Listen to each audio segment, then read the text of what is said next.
We're going to begin now with 5-2, predicting the weather. In this lesson we'll learn about the tools that are used to help predict the weather, why it's important to predict the weather, and what the atmosphere around the Earth actually is. Let's look at what you'll need. First, you're going to need your Blue Science folder for your Instagrams. This is where you'll keep all records and be able to go back and study for these. You'll need your science composition book.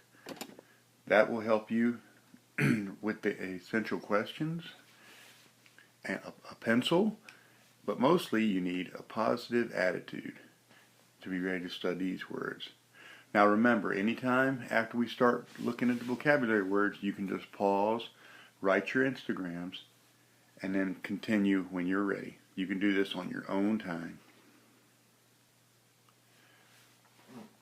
Get out your composition book now and let's write down the essential questions. The first one is, what are the gases that surround the Earth? Then, what are the properties of the atmosphere that are used to describe the weather? And then we're going to look at why the weather is predicted.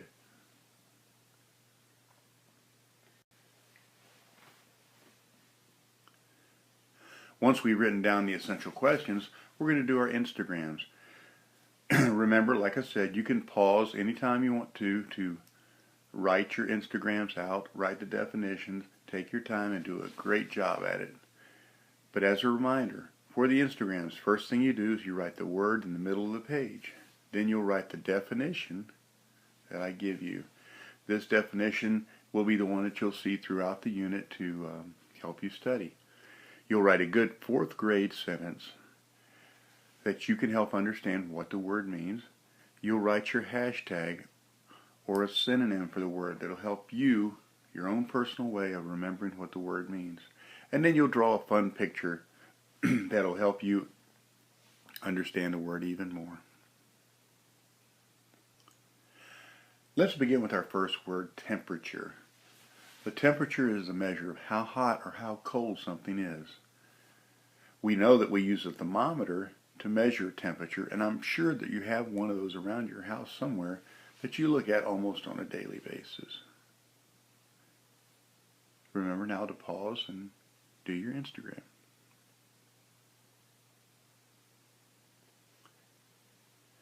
Our next word is meteorologist. Meteorologist is that guy that you see on TV every day telling you what the weather's going to be like. But really, he is a scientist, and he studies the atmosphere and the weather so that he can make sure that you know what's going to happen when you plan on going to the beach on Saturday.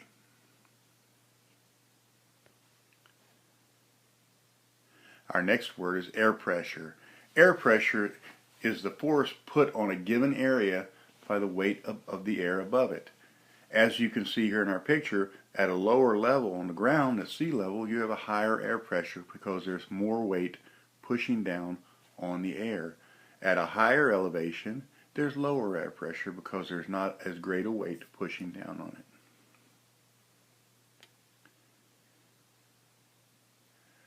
The next word is humidity. How much water vapor is in the air? There are two measures of humidity. One is absolute humidity. That is how much water the air will hold. Then there's relative humidity. As you can see here, relative humidity is described in percentage. When there's a high amount of water vapor in the air, you have a high relative humidity. When it's low and dry outside, you have a lower relative humidity.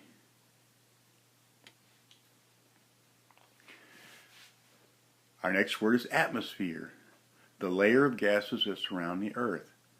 As you can see from our drawing, there are 5 levels of atmosphere.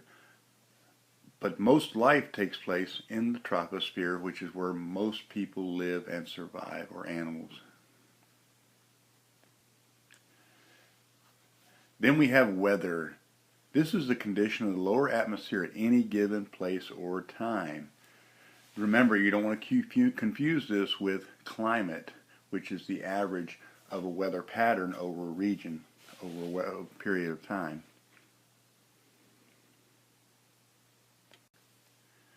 Let's quickly review the words we've learned today. First is air pressure. As we said, that's the force of the given area by the weight of the air above it. At higher elevations, the air pressure is lower, and closer to sea level, you have a higher air pressure. Then we had atmosphere, which is simply the 5 layers of gases that surround the Earth. Then we had weather, which we don't want to confuse with climate, which is the condition of the lower atmosphere at any given time or place. Our next word is temperature, which is simply the measure of how hot or cold something is. Then we had humidity, which is how much water is in the air. Remember, we have absolute humidity or relative humidity. Relative humidity is what we hear about most of the time, and that's just the percentage of water in the air, or water vapor in the air. And finally, we have our meteorologist, or that scientist that studies the atmosphere and weather and tells us what kind of day we're going to have.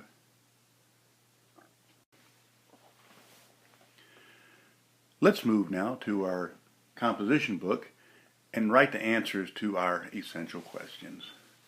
Our first question is, what are the gases that surround the Earth?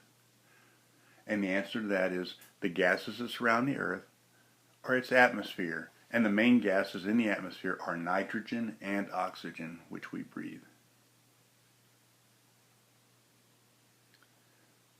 The next question is, what properties of the atmosphere are used to describe the weather?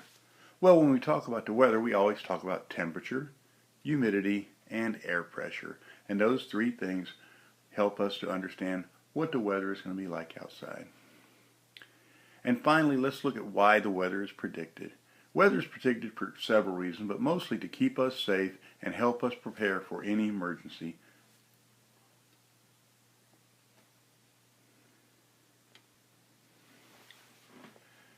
There you have it, the words for 5-2, predicting the weather. All you need to do now is make sure that your Instagrams are right and you have got them all complete. We'll go over the words tomorrow in class, and we will make our flashcards then. Remember, for your Instagrams, you have to have first the definition, then you have to have a 4th grade sentence. You have to do your hashtag and your picture. Don't forget to put your word in the middle. Okay? Most importantly, really, is that you just work hard, learn a lot, and have fun. See you next time.